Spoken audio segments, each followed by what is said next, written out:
बना, बल्कि बेटा पोता लोग कहते अरे याद रखो तुम लोग पर बोझ नहीं बनेंगे, अल्लाह हमको चलते फिरते उठा लेगा, ये भी कहा जाता है। गांव में भी हम लोग क्या समझते हैं, बात हजरत करते हैं फला आदमी बड़ा खुश नसीब था।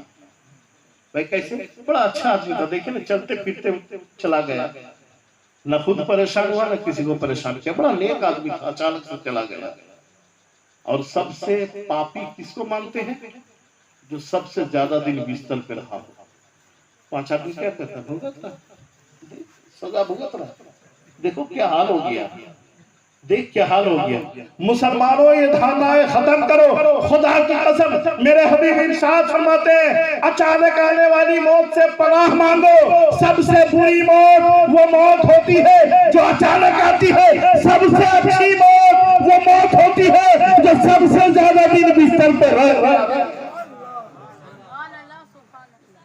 अचानक से मौत आ जाए, क्या पता किसी का हक दबाए हुए हो। अचानक से मौत आ जाए, क्या पता किसी का माल खाए हुए हो।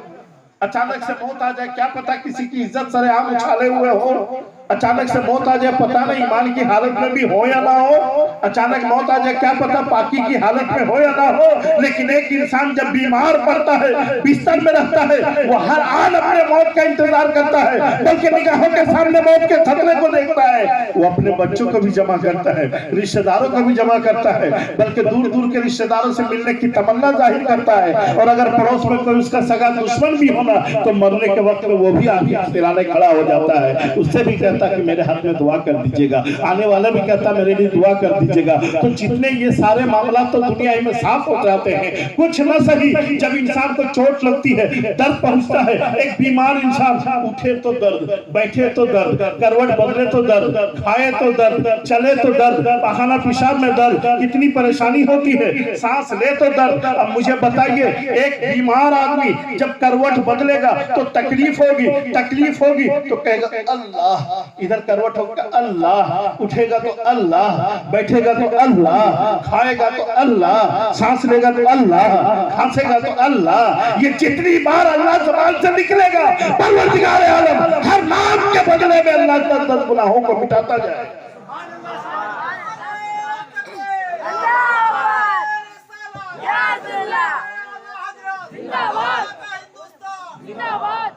तो दोस्तों, जिंदगी इसी को कहते हैं, अपने जीते जी जिंदगी में अपने ऊपर एहसान करें। और नौजवानों याद रखिएगा, हम तो किसी के जनाजे को भी कांधा देते हैं ना, तो हम अपने लिए मैसेज नहीं देते, अपने लिए पैगाम नहीं देते हैं कि आज हमने जनाजे को कांधे पे उठाया, क्या पता मेरा जनाजा भी कोई कांधे पे उठाएगा कि नहीं उठाएगा, मेरा क्या हाल होगा, मेरा आकिबत, मेरी आकिबत, मेरा उखरा क्या होगा, उकबा क्या होगा, हम कुछ नहीं सोचते। बल्कि हमने देखा है कब्रिस्तान पहुंच जाने के बाद जनाजा रखा हुआ है, वहां उतारने की तैयारी चल रही है, 10 भाई बैठ गए, वहां पर हंसी मजाक। कब्रिस्तान में, कब्र के पास मेरे हबीब इरशाद फरमाते हैं जब दुनिया तुम्हें बहुत मीठी लगने लगे, कब्रों की जियारत किया करो, इसलिए कि जब तुम कब्रों की जियारत करोगे तुम्हें अपने आखिरत याद आएगी, तुम्हें अपना उखबा याद आएगा, तुम्हें अपने आखिरत याद आएगी, दुनिया बेहतर करने का तुम्हें सलीका मिलेगा। तो जिस कब्र तक पहुंचा जाता है दुनिया छोड़ करके, उसी कब्रिस्तान में पहुंच के दुनियावी बातें करते हैं। और हम कहते हैं मैंने फलां के जनाजे को कांधा दिया है, बाद लोग कहते हैं मैं जनाजे को कब्रिस्तान तक ले गया, मैं जनाजे को कब्रिस्तान तक ले गया। गलत फहमी है दोस्तों हमारी, हम जनाजे को कब्रिस्तान तक नहीं ले जाते, जनाजा हमें कब्रिस्तान तक ले जाता है, जनाजा हमें कब्रिस्तान तक ले जाता है। वो जनाजा कहता है देख अपने हाथों से नहलाने वाले मुझे देख, अपने हाथों से मेरे बदन पर नया कपड़ा पहनाने वाले देख, अपने हाथों से बदन पर काफूर मलने वाले देख, अपने हाथों से खुशबू मलने वाले देख, अपने हाथों से डोली में सजा के बिठाने लेटाने वाले देख, अपने कांधे पर मेरे वजन को उठाने वाले देख, अपने कांधे से वजन को उतार कर कब्र में डालने वाले देख, मेरे चेहरे पर मिट्टी डालने वाले देख। मेरा तो ठिकाना यहाँ है, मैं अपने ठिकाने पे आ गया, तू जिंदा है, अपनी जिंदगी की कद्र कर ले, अपनी जिंदगी की कद्र कर ले। दोस्तों, इसीलिए किसी शायर ने कहा है काम में इसको लाओ तो दे फायदा, वरना मिसले बर्फ ये पिघल जाएगा। एक जिंदा इंसान की जिम्मेदारी क्या बनती है?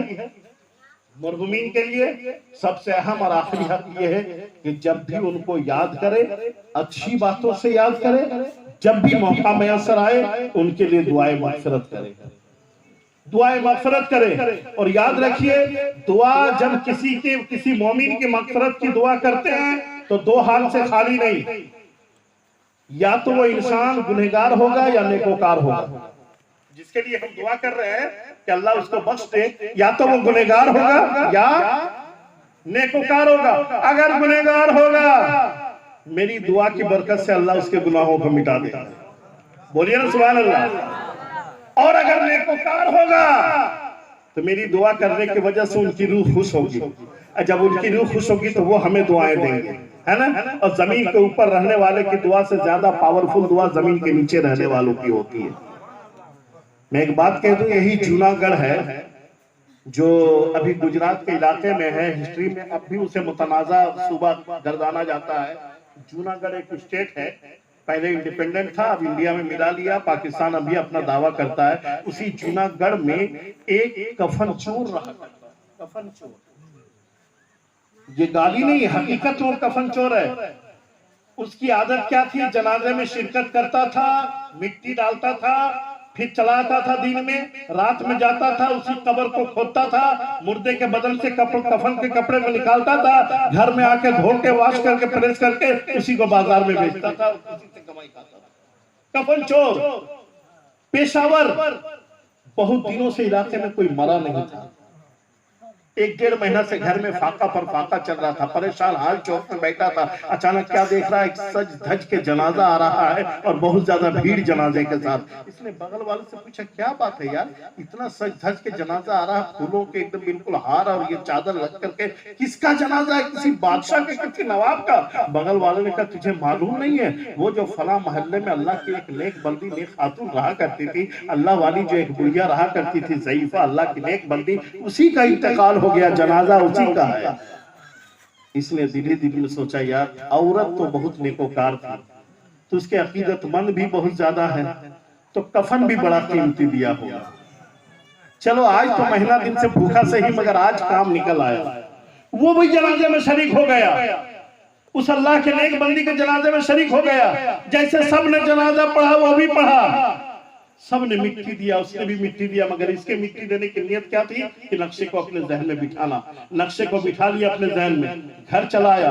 रात के अंधेरे में जब यकीन हो गया कि सब सो गया है तो घर से निकला, कब्रिस्तान की जानिब कदम बढ़ाया, मगर आज माथे पर पसीना है, कदम में इस्तेकामत नहीं है, लफ्जिश है। ये परेशान हो गया कि अल्लाह आज ऐसी कैफियत क्यों हो रही, घबराहट क्यों, बेचैनी क्यों, न जाने कितने मुर्दों का हमने कफन चुराया, मगर आज इतनी परेशानी। बहरहाल वो इसको केयर नहीं किया, कब्रिस्तान के मेन गेट पर आके चाहर जानिब देखा, कहीं कोई देख तो नहीं रहा है। जब उसे इत्मीनान हो गया कोई नहीं देख रहा है तो दरवाजा खोला, अंदर घुस गया। कब्रिस्तान में कब्रों के झुरमुट में से उस नई कब्र की निशानदेही तलाश करने लगा। जब नजर में आखिर किसी एक जगह पर ठहरना गवारा कर लिया, जब देख लिया हाँ यही कब्र है, यकीन हो गया यही खबर है, तो कब्र के पास जाके खड़ा हो गया। फिर चाहर जानिब देखा, कोई छुप छुप के देख तो नहीं रहा है। जब यकीन हो गया कोई नहीं देख रहा है तो कब्र के सिरहाने बैठ जाता है, मिट्टी को हटाता है, हटाने के बाद सुराख कर लेता है, हाथ को डालता है, कफन पे मारता है। जैसे ही खींचना चाहा, बुढ़िया ने हाथ पकड़ लिया, बेटा एक जन्नती होके जन्नती का कफन चुराते हो,